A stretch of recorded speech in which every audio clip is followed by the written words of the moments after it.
اللہ کی رضا بس بندوں سے پیار میں ہے۔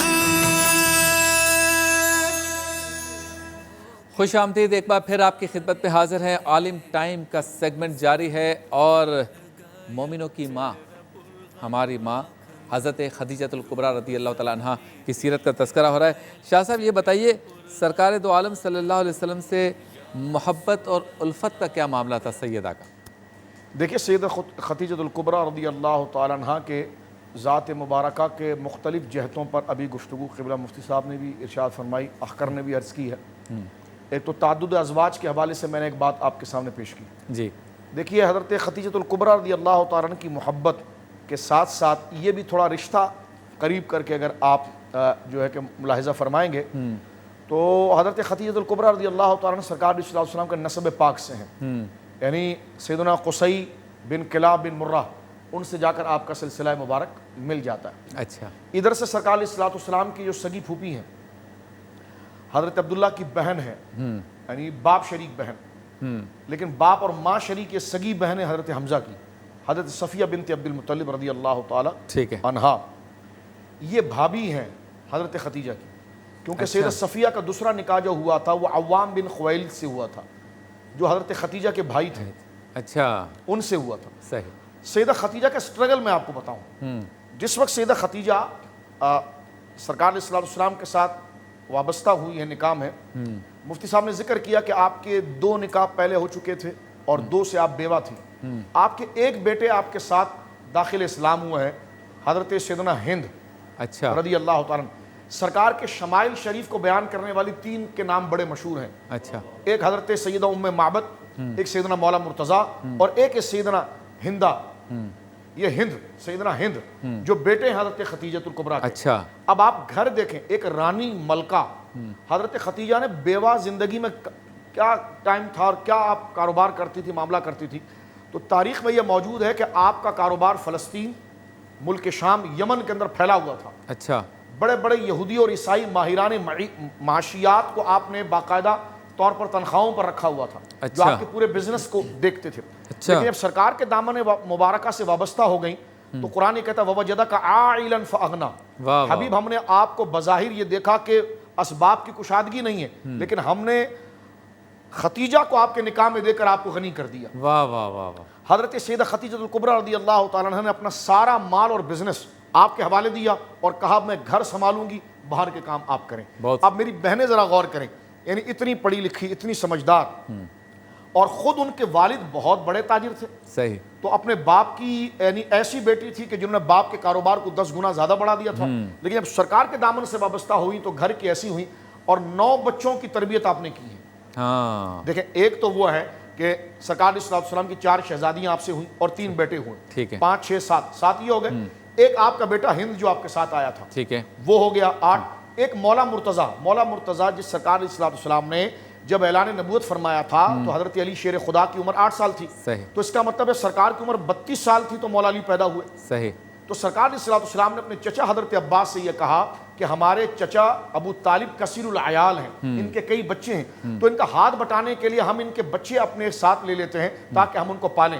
تو حضرت عباس ابن عبد المطلب نے کہا کہ ٹھیک ہے، میں جعفر کو اپنے پاس لے لیتا ہوں۔ سرکار نے فرمایا میں علی کو اپنے پاس لے لیتا ہوں۔ واہ واہ، تو ان کے پاس جو ہے صرف عقیل رہ گئے۔ حضرت علی، میں یہ نہیں کہتا کہ حضرت علی پیدا ہوئے اور حضور لے آئے، اللہ اکبر، لیکن میں یہ ضرور کہوں گا کہ حضرت علی رضی اللہ تعالیٰ اس عمر میں تھے کہ چل نہیں سکتے تھے، لیکن ان کو گود میں کھلایا میری ماں سیدہ خدیجہ نے، ایک ماں بن کے پالا ہے، اللہ اکبر، سیدہ خدیجہ پاک نے، اور ان 9 بچوں کو میری ماں نے پالا اور ان کو ایسی تربیت دی ہے کہ آج کہا کہ حضور آپ باہر کے معاملات دیکھیں، وہ عظیم ماں وہ ہے جس نے سیدہ زہرا جیسی بیٹی دی ہے، واہ واہ واہ، حضرت علی جیسا فرد دیا ہے، حضرت ہند جیسی شخصیت دی ہے، سیدہ زینب جیسی صابرہ بیٹی دی ہے، سیدہ رقیہ جیسی وفا شعار بیٹی دی ہے، سیدہ ام کلثوم جیسی وفا شعار بیٹی دی ہے۔ تو یہ آپ نے گھر میں رہ کر اتنا بڑا کام کیا، 9 بچوں کو آپ نے پالا، کیا بات، اور 9 بچوں کے ساتھ شوہر پر اعتماد اتنا ہے کہ جب سرکار علیہ السلام غار ہرا چلے گئے تو زبان سوال کو دراز نہیں کیا، سرکار صبح جا رہے ہیں،